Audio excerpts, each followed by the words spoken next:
जो पार्टी के जो सीनियर लीडर्स हैं, जो सीनियर्स हैं, उन सब के साथ मिलकर सेंट्रल गवर्नमेंट और स्टेट गवर्नमेंट के बीच का जो गैप है उसको भरने की जरूरत है, तभी जाकर रांची का डेवलपमेंट हो पाएगा।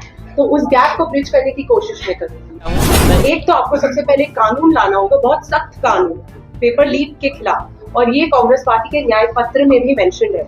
अगर मैं आपको बात बताऊं तो युवाओं की जो बात होती है, पेपर लीक की जो बात होती है, उसमें सबसे ज्यादा ये मेंशन है कि एक ऐसा सख्त कानून हो, और अगर कोई पेपर लीक हुआ तो वापस एग्जाम का क्या पूरा प्रोसीजर होगा, वो कैसे आगे सरकार डिसाइड करेगी, और जो बच्चों के साथ आप कह सकते हैं जिनको मुश्किलें आई हैं, उनके लिए भी क्या समाधान। मैं एक अधिवक्ता के तौर पे काम करती आई हूँ, पर आज मैं आप कह सकते हैं एक बेटी और एक बहन की तरह आपके सामने आज आई हूँ, क्योंकि मेरे पिता सुबोधकांत सहाय जी का जो रिश्ता है रांची की जनता और रांची के लोगों से, वो एक पारिवारिक रिश्ता है, वो उनके दिल के बहुत करीब है।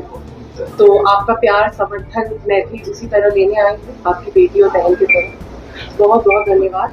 आज जो हम बातें करने भी आए हैं, वो बातें हम लोगों के मुद्दों के बारे में बात करेंगे, जैसे कि बेरोजगारी आप जानते हैं कि चरम सीमा पार कर चुका है, तो युवाओं के जो मुद्दे हैं वो, महिलाओं के जो मुद्दे हैं, क्योंकि मैं भी एक महिला हूँ तो समझती हूँ कि महिलाओं के जो मुद्दे हैं, महिलाओं का मान सम्मान, सुरक्षा, इनके बारे में बात करेंगे। रांची की प्रगति के बारे में बात करेंगे, यही सब बात करने आए। देखिए, तो जो आप सबको पता है कि पिछले 10 साल में जो हो रहा है, कहीं ना कहीं बातें बहुत अच्छी हुई थी, और मोदी जी के जो मार्केटिंग भी थी उन पर भी हम सबका भी विश्वास था। लोगों को लगा कि 2014 में आप कह सकते बदलाव आया, और बदलाव आने वाला था, पर अब 10 साल हो चुके हैं। अगर मैं आपको बताऊं तो मेरा पूरा आप कह सकते हैं अडल्ट लाइफ रहा है मोदी जी की राज में एक तरीके से। तो जो मैंने भी देखा है, महिलाओं के पास सुरक्षा नहीं है, जो बात हुई थी महिलाओं के मान सम्मान की, वो नहीं हो पाई है। तो मुझे जो लगता है, देखिए, सबसे बड़ा जो चीज हुआ है वो है कि मार्केटिंग बहुत अच्छी हुई थी, बातें बहुत बड़ी की गई थी, पर जो प्रोडक्ट है वो कहीं ना कहीं फेल हो गया है, क्योंकि प्रोडक्ट में एक बहुत बड़ा फेलियर है, और उसको छुपाने की जो कोशिश हो रही है वो लोगों तक नहीं, आप कह सकते कि आप लोगों को नहीं बरगला सकते हैं, और लोगों को दिखता है, जनता को दिख रहा है जो सच है, क्योंकि जनता त्रस्त है। युवाओं के पास जॉब्स नहीं है, आजकल शिक्षित युवा के पास भी जॉब नहीं है, महिलाओं को अपना बजट मैनेज करने में मुश्किल हो रहा है, कम से कम पैसा घर तक आ रहा है। महंगाई की अगर बात करें तो महंगाई कितनी बढ़ गई है, सबको पता है ये बातें, क्योंकि जो पहले जो गैस का सिलेंडर मिलता था, आज का दाम क्या है सब जानते हैं। और अगर हम रांची की सिर्फ बात करें तो मैं आपको ये बता दूं, क्योंकि मैं रांची की प्रत्याशी हूँ यहाँ से, रांची को बने हुए, अगर झारखंड का भी हम बात करते हैं, झारखंड का जो राज्य बना था उससे अब 24 साल हो चुके हैं। ज्यादा से ज्यादा आई थिंक 18 साल के आसपास से ज्यादा बीजेपी की सरकार रही, 18 से 19 साल को मान लीजिए। तो इन सालों में रांची का जो रोड मैप बनने की जरूरत थी वो नहीं बनी। रिंग रोड जो बाहर का एरिया है, जो हम कहते हैं कि रिंग रोड, आउटर रोड बनने का जो जरूरत था, क्योंकि रांची का जो पूरा आप सिटी कहेंगे तो 53 वार्ड्स में वो सीमित है, ज्यादातर लोग उसी में हैं, और जो पहले जो जनसंख्या थी वो करीब आप समझ सकते हैं 5, 7, 8 लाख के आसपास हो गया, उससे भी कम, अब तो मतलब 20 लाख से ज्यादा बढ़ गई है। तो इन पर भी जो काम करने की जरूरत थी, क्योंकि जो पहली सरकार आई थी उसको एक रोड मैप बनाना था, वो बिल्कुल नहीं हुआ है। तो डेवलपमेंट तो हो रहा है, पर कहीं ना कहीं हम अपनी संस्कृति को, अपने एसेंस को, अपने कल्चर को प्रोटेक्ट कैसे करें, प्रिजर्व कैसे करें, इन पर कोई बातें नहीं हो रही है। तो प्रोटेक्शन और प्रिजर्वेशन और एक प्लानिंग के साथ डेवलपमेंट होने की जरूरत थी, क्योंकि ये बहुत ही ज्यादा एक नया राज्य भी बना था, ये एक इंडस्ट्रियल हब भी था, और उसमें भी आप देख सकते हैं कि क्या हुआ है HEC के साथ, कि जो यहाँ की जो मदर प्लांट है और जो इंडस्ट्री है वो कैसे उसका कहीं ना कहीं गला घुटते जा रहा है। तो बहुत सारे मुद्दे हैं, बहुत सारी बातें हैं, यही सबको आगे लेके जाना है। देखिए, कांग्रेस पार्टी पर अगर परिवारवाद का आरोप लग रहा है, ऐसे बहुत सारी पार्टियां हैं जिन पर भी ऐसे बहुत सारे सेकंड जनरेशन है जो आई हैं। ये बात सिर्फ कांग्रेस पार्टी में ही सीमित नहीं हो सकती, तो ये तो एक कह सकते हैं कि बस एक आरोप लगाने का बहाना है। तो विजन क्या है, कैसे राज्य का विकास? देखिए, अगर मुझे एक संसदीय पोस्ट जब मिलता है तो आपको समझना पड़ता है कि एक सांसद का क्या रोल होता है। पॉलिसी फॉर्मेशन का एक बहुत बड़ा रोल होता है। और अगर हम रांची की बात करें तो जैसे कि मैंने पहले भी कहा, यहाँ का जो डेवलपमेंट है वो बहुत डिसऑर्गेनाइज्ड है, डेवलपमेंट नहीं हुआ है एक सही तरीके से। तो उसको पहले कहीं ना कहीं जो पार्टी के जो सीनियर लीडर्स हैं, जो सीनियर्स हैं, उन सब के साथ मिलकर सेंट्रल गवर्नमेंट और स्टेट गवर्नमेंट के बीच का जो गैप है उसको भरने की जरूरत है, तभी जाकर रांची का डेवलपमेंट हो पाएगा। तो उस गैप को ब्रिज करने की कोशिश मैं करूंगी। आपने लॉ की पढ़ाई की है, बीजेपी यूनिफॉर्म सिविल कोड को बहुत प्रचार करती है, उसके बारे में क्या विचार है आपके? देखिए, यूनिफॉर्म सिविल कोड हमारे directive principles of state policy का एक हिस्सा है।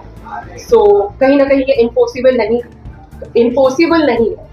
अभी तक ये फंडामेंटल राइट नहीं बना है और जरूरत है कि कहीं ना कहीं आपको ये जानकर देखना होगा कि भारत में विभिन्न प्रकार के लोग रहते हैं जिनके विभिन्न धर्म हैं और उन सबको हम कैसे इंक्लूड करें, बिकॉज हमें सबको एक साथ लेकर चलना है। इसीलिए जब यूनिफॉर्म सिविल कोड की अगर बात आती भी है तो उसमें बहुत सारी कॉम्प्लेक्सिटीज है जिनको हमें देख कर ही कोई डिसीजन आगे लिया जा सकता है। ठीक है। एक सवाल है, आज प्रधानमंत्री नरेंद्र मोदी ने अपनी सभा में संबोधित करते हुए कहा है कि झारखंड में पेपर लीक का मामला एक अहम मुद्दा है और केंद्र इस पर गंभीर है। आपको क्या लगता है कि आप लोग किस तरीके से पेपर लीक के मुद्दे को उठाएंगे कि झारखंड के नौजवानों की बात? जी, आपने बहुत अच्छा सवाल उठाया। देखिए, सबसे पहले तो अगर हम बता दें तो कांग्रेस पार्टी के न्याय पत्र में बहुत क्लियरली मेंशन है कि युवाओं को जो पेपर लीक के कारण जो मुश्किलें हो रही हैं उसको सबसे पहले तो ये देखना होगा कि गवर्नमेंटल ऑर्गेनाइजेशन जो होता है वो पेपर को बेसिकली एग्जाम करवाए, ताकि जो पेपर लीक जो अगर बाहर के ऑर्गेनाइजेशन से हो रहा है वो रुक जाए। दूसरी चीज, एक तो आपको सबसे पहले कानून लाना होगा, बहुत सख्त कानून पेपर लीक के खिलाफ, और ये कांग्रेस पार्टी के न्याय पत्र में भी मेंशन है। अगर मैं आपको बात बताऊं तो युवाओं की जो बात होती है, पेपर लीक की जो बात होती है, उसमें सबसे ज्यादा ये मेंशन है कि एक ऐसा सख्त कानून हो और अगर कोई पेपर लीक हुआ तो वापस एग्जाम का क्या पूरा प्रोसीजर होगा, वो कैसे आगे सरकार डिसाइड करेगी, और जो बच्चों के साथ आप कह सकते हैं जिनको मुश्किलें आई हैं उनके लिए भी क्या समाधान किया जाए। तो ये भी इसमें भी ये आगे की बात है।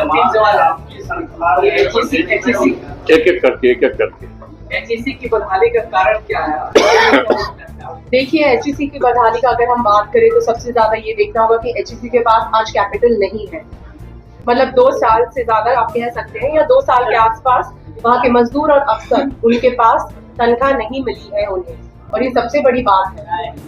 आपको ये समझना होगा कि धीरे धीरे मैं आपको बताती हूँ, मेरे पिताजी ने बहुत प्रयास किया था 2 बार एचईसी को स्टार्ट करवाने का, और जब भी प्रयास किया वो शुरू होता है, पर कहीं ना कहीं एचईसी का गला घोटने की कोशिश हो रही है, ताकि अगर इसे बेच दिया जाए तो आप सोचिए लोग तो बेरोजगार हो ही जाएंगे, पर जिन उद्योगपतियों का आप कह सकते हैं जिनको बेनिफिट होगा उससे, वो तो होगा ही।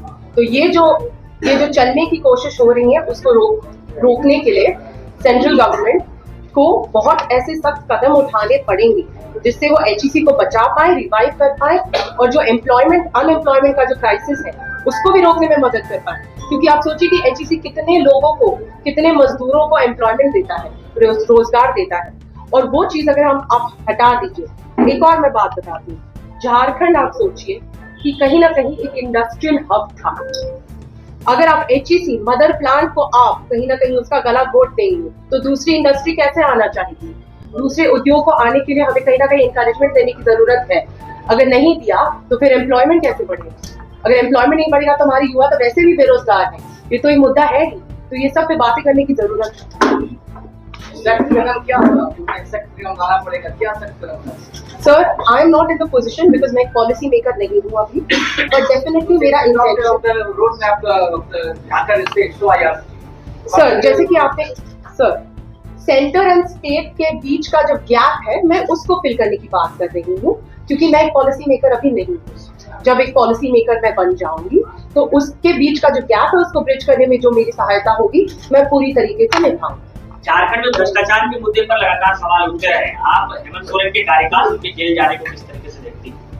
देखिए, आई थिंक ये अगर एक अनलॉफुल डिसीजन रहा है तो ये बहुत ही ज्यादा गलत है, because it's unconstitutional in a way, but ये लॉफुली कोई भी डिसीजन होना चाहिए। और अगर कहीं ना कहीं अगर सेंट्रल एजेंसी इसका यूज क्यों हो रहा है वो देखने की जरूरत है कि उनका जो कह सकते एक तरीके से जो जॉब है जो उनका जो एक रोल है उन्हें वो निभाना चाहिए, बिकॉज उनका एक पोजीशन ऑफ प्लेस है जिसके लिए सेंट्रल एजेंसीज रहती हैं।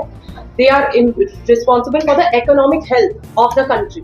तो अगर वो उसी पे काम करे तो ज्यादा अच्छा होगा, मैं यही कह सकती हूँ।